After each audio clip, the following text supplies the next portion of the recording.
என்ன காப்பாற்ற வேண்டிய அந்த முருகன் கல்லா இருந்துட்டானே. அப்பா, ஆண்டவனுடைய சோதனை எவனுக்கு கிடைக்கின்றதோ அவன் அருகிலே இறைவன் நெருங்குகிறார். 60 ஆண்டுகளாக நான் இறைவனை உபாசிக்கின்றேன். எம்பெருமான் என்னை சோதிக்கவில்லை. சோதனை செய்த மாணவன் தான் மேல் வகுப்புக்கு போகிறான். உலகத்திலே சோதனை சாதனையை தரும்.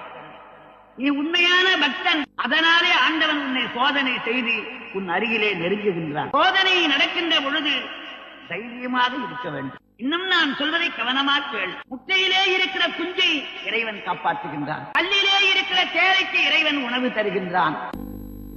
பெற்ற உன்னை கைவிட்டு விடுவானா? நீ உண்மையான அன்பன்.